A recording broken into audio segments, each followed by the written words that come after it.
Bom dia, amada igreja. Para mim é um prazer poder meditar na palavra de Deus com os irmãos. Vou procurar não me estender muito, porque tem assembleia hoje. Na última vez que eu preguei teve assembleia, eu comi um pedaço dela e o pastor puxou minha orelha. Então hoje eu não marco que não aconteça o mesmo. Então rapidamente eu peço para que os irmãos abram as Bíblias em 2 Timóteo, capítulo 4, versículo 3. 2 Timóteo, capítulo 4, versículo 3.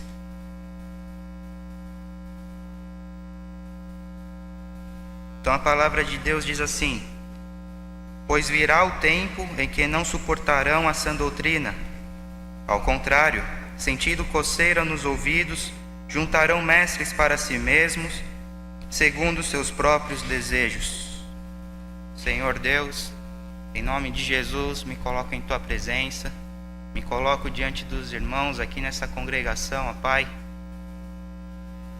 para me humilhar diante de Ti, clamar a Ti, ó Deus, pedindo para que o Senhor ilumina-me com o Seu Santo Espírito, que eu seja um instrumento agora em Suas mãos, que o Seu Santo Espírito tem todo o poder aqui nesta igreja, que o Seu Santo Espírito toque no coração de cada pessoa aqui, abra os seus ouvidos para que possamos meditar na Tua palavra e crescer em santidade, crescer no conhecimento para a honra e glória do Seu santo nome. Pois é em Teu nome, Jesus, que eu oro. Amém. Então a diretoria passou esse tema para mim. Os meios justificam os fins. Este tema ele é muito empregado no meio político e também no meio profissional, pois quando as pessoas colocam objetivos em suas vidas e fazem de tudo para alcançar aquele objetivo, não importa qual o meio que ela usa para alcançar aquele objetivo, aquela meta que ela traçou. E muitas vezes este meio que ela usa não é correto, mas o importante é ter sucesso na sua empreitada. Infelizmente esse termo tem tomado conta do mundo gospel. Infelizmente esse termo tem tomado conta do mundo evangélico, onde muitos, tendo ciência disso ou não, colocam esse lema como o seu tema e fazem o que for necessário para atingir as pessoas. Muitas pessoas, muitos pastores, pregadores e até mesmo irmãos em Cristo, não conhecendo um pouco, não se aprofundando um pouco na palavra de Deus, não colocando, como a palavra de Deus diz, que Ele é o centro de todas as coisas, Ele é a glória, Ele é o poder, Ele é sobre todas as coisas. Muitas pessoas tiram isso de lado e acabam colocando o homem como o centro das coisas, o homem como a glória da sua criação. E quando as pessoas fazem isso, as pessoas buscam atrair essas pessoas, chamando as suas atenções para o Evangelho. Mas para que elas obtenham este resultado, estas pessoas acabam adulterando o Evangelho. Elas tentam contextualizar a sua mensagem e com isso acaba manchando o Evangelho. Pois está escrito em João 3,19: este é o julgamento, a luz veio ao mundo, mas os homens amaram as trevas e não a luz, porque as suas obras eram más. Então já está dentro do ser humano o amar as trevas. Então quando eu tento focar somente no ser humano, a mensagem de Deus, automaticamente a sua mensagem torna-se algo semelhante às trevas para eu chamar a sua atenção. E com isso esquecemos do verdadeiro Evangelho. Na Bíblia não tem um texto específico do que trata o Evangelho, onde você vai entender o Evangelho se você meditar na palavra de Deus. Então você vai meditar de Gênesis a Apocalipse e ali você vai filtrando o que é o Evangelho. E muitas vezes não fazemos isso por falta de tempo, por falta de interesse, e acabamos esquecendo de pontos principais do que é o Evangelho, do que é a sã doutrina, pontos principais como o julgamento de Deus, pois está escrito em Apocalipse, capítulo 20, dos versículos 11 ao 15, diz que depois vi um grande trono branco e aquele que nele estava sentado. A terra e o céu fugiram da sua presença, e não se encontrou lugar para eles. Vi também os mortos, grandes e pequenos, de pé diante do trono, e livros foram abertos. Outro livro foi aberto, o livro da vida. Os mortos foram julgados de acordo com o que tinham feito, segundo o que estavam registrados nos livros. O mar entregou os mortos que nele havia, e a morte e o Hades entregaram os mortos que nele havia. E cada um foi julgado de acordo com o que tinha feito. Se o nome de alguém não foi encontrado no livro da vida, este foi lançado no lago de fogo. Quando meditamos sobre o julgamento de Deus, que é apenas um ponto do Evangelho, quando meditamos sobre isso, entendemos a brevidade das nossas vidas, entendemos também a seriedade que Deus tem contra o juízo, e nos colocamos não como o centro da tua palavra, mas alguém que necessita muito, muito da sua misericórdia. O julgamento de Deus, muitas vezes ele não é atrativo, ele não é mencionado nesse mundo gospel que estamos vivendo, nesse crescimento gospel, porque ele não é atrativo, não é gostoso você meditar sobre o julgamento de Deus, porque pesa sobre os nossos corações, pesa sobre os nossos ouvidos. Então temos que nos humilhar perante a Deus para entender um pouco mais sobre isso. Mas isto é a mensagem de Deus. Este é o verdadeiro Evangelho, apenas um ponto sobre o verdadeiro Evangelho. Se tratando do julgamento de Deus, esse julgamento de Deus recai sobre todos os seres humanos. O juízo de Deus é para nós, como diz em Apocalipse também. Então os reis da terra, os príncipes, os generais, os ricos, os poderosos, todos os povos, quer escravos, quer livres, esconderam-se em cavernas e entre rochas das montanhas. Eles gritavam às montanhas e às rochas: caia sobre nós e esconda-nos da face daquele que está sentado do trono e da ira do Cordeiro, pois chegou o grande dia da ira deles, e quem a suportará? Apocalipse 6, versículos 15 a 17. Esta ira de Deus é recaída sobre nós. A ira de Deus não é uma explosão de sentimentos como ocorre com os seres humanos. Não é aquela raiva instantânea, aquele famoso 5 minutos que me deu e faço coisas que pode arruinar a própria vida. A ira de Deus é algo muito sério. A ira de Deus é uma repulsa santa contra o pecado, contra a imoralidade, contra tudo aquilo que atinge a sua natureza divina. E nós estamos sujeitos a essa ira de Deus, porque nós estamos vivendo, nascemos em pecado. Então qualquer ato justo que nós pensamos em praticar não se compara nem um pouco com a santidade de Deus. Então automaticamente afligimos a santidade de Deus e magoamos o nosso Senhor. Romanos 3:9 até o versículo 12 diz: que concluiremos então? Estamos em posição de vantagem? Não. Já demonstramos que tanto judeus quanto gentios estão debaixo do pecado. Como está escrito: não há nenhum justo, nenhum sequer. Não há ninguém que entenda, ninguém que busque a Deus. Pois todos se desviaram, tornaram-se juntamente inúteis. Não há ninguém que faça o bem. Não há nenhum sequer. Precisamos entender que não há somente julgamento para aqueles que estão lá fora. Como acabamos de ler em Apocalipse, não há julgamento somente para aqueles que não têm o seu nome escrito no livro da vida, mas há um julgamento sobre todas as pessoas. Então o que precisamos fazer? Precisamos nos quebrantar diante de Deus e entender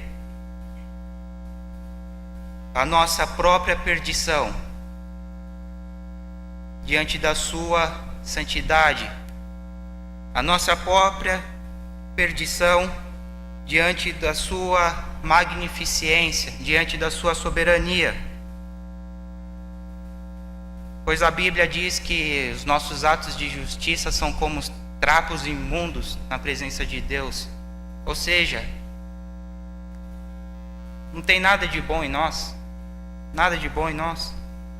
A nossa única esperança está somente em Cristo. Lá em Romanos vai dizer no capítulo 3, verso 23 e 24: pois todos os pecados estão destituídos da glória de Deus, sendo justificados gratuitamente por sua graça, por meio da redenção que há em Cristo Jesus.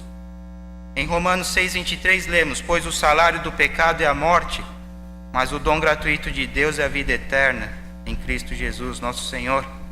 Não devemos confiar em nós e naquilo que fazemos, mas somente devemos confiar em Jesus Cristo, porque Ele é a nossa única e suficiente esperança para nos reconciliarmos com o nosso Senhor. A morte e a ressurreição justificadora de Jesus Cristo nos permitiu este livre acesso que temos hoje ao nosso Deus. A justificação é algo totalmente contrário à condenação. Ou seja, não estamos mais condenados em nossos próprios pecados. E isso é devido à vida de retidão que Cristo teve. Essa justificação está alicerçada sobre a obediência da vida inteira de Cristo, no qual cumpriu todos os preceitos de Deus. Então aquela ira, aquele ódio que Deus tem sobre o pecado, naquele momento de crucificação, foi totalmente dirigido para Jesus Cristo. E hoje tomamos posse disso, porque hoje somos justos perante a Deus através de Cristo, através do seu sangue, através do seu viver, daquele sacrifício que Deus exigiu, o sacrifício de algum homem perfeito e único homem perfeito para satisfazer as exigências de Deus, é somente Jesus Cristo. E assim Ele fez. E foi assim que Deus manifestou o seu amor entre nós. Enviou o seu Filho unigênito ao mundo para que pudéssemos viver por meio dele. Nisso consiste o amor, não em que nós tenhamos amado a Deus, mas em que Ele nos amou e enviou o seu Filho como propiciação pelos nossos pecados. 1 João 4, 9 e 10. Cristo afastou toda aquela ira de Deus que cairia sobre as nossas vidas quando Ele morreu na cruz. Sua ira foi totalmente desviada e dirigida para o seu Filho ali naquela cruz. E tudo isso, principalmente para a glória de Deus, para Ele demonstrar que a justiça dele, Ele zela por ela, e também para demonstrar um amor perfeito que Ele tem sobre as nossas vidas, sobre a sua criação. Mas infelizmente nós acaba manchando essa palavra porque queremos viver essa plenitude da salvação nesta vida.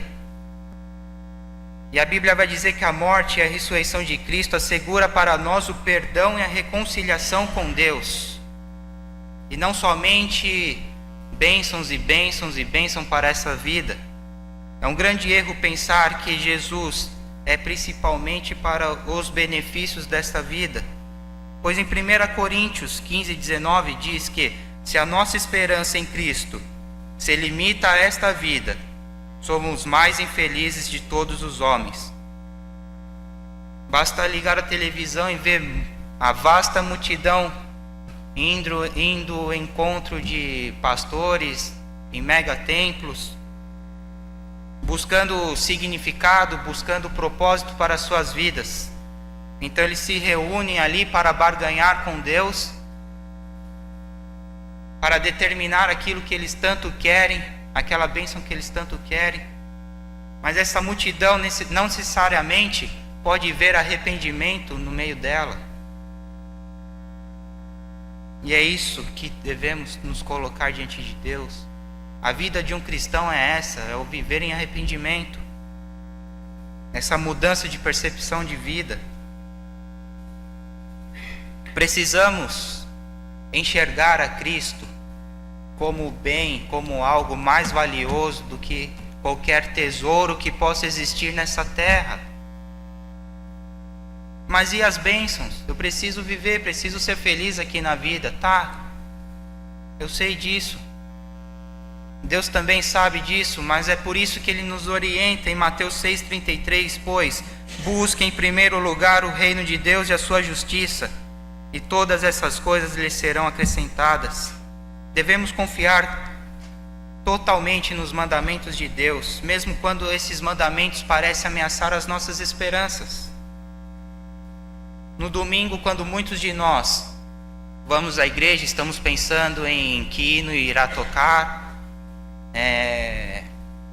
com qual irmão irei conversar, estamos pensando depois do culto o que eu vou almoçar, depois a janta. Mas o domingo para a igreja perseguida é muito diferente, porque eles levam muito a sério esse mandamento do buscar primeiro o reino de Deus. O domingo para eles é um dia de muito medo. O domingo para eles é um dia de muita preocupação, porque quando eles se reúnem nessas igrejas onde o cristianismo é perseguido, eles se tornam alvo fácil daqueles que querem acabar com o evangelho de nosso Senhor. Mas eles creem na ressurreição de Cristo. Eles creem na ressurreição dos mortos.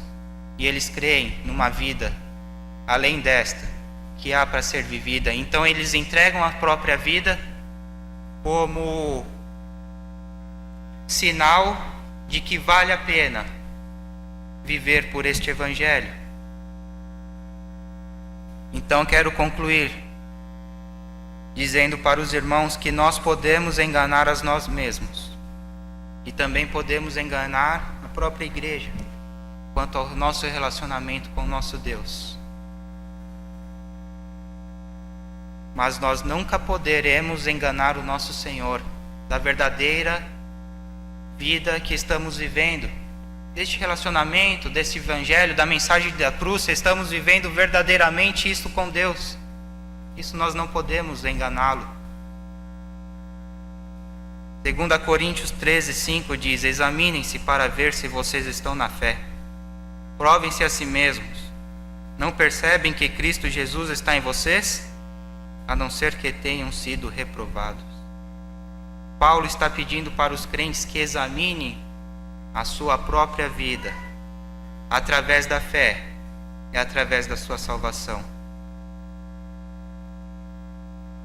Tal evidência deste exame inclui principalmente a nossa confiança em Cristo. Inclui se a gente está buscando obedecer a Cristo em tudo que nós fazemos.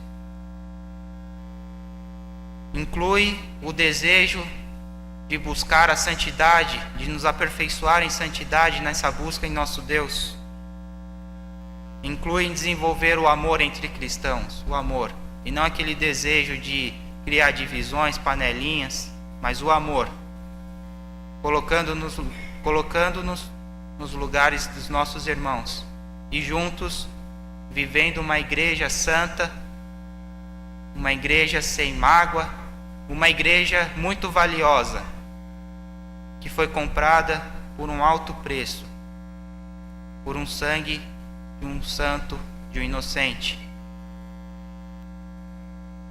Quando entendemos isso é apenas a parte, a superfície do Evangelho de Cristo, a mensagem da cruz.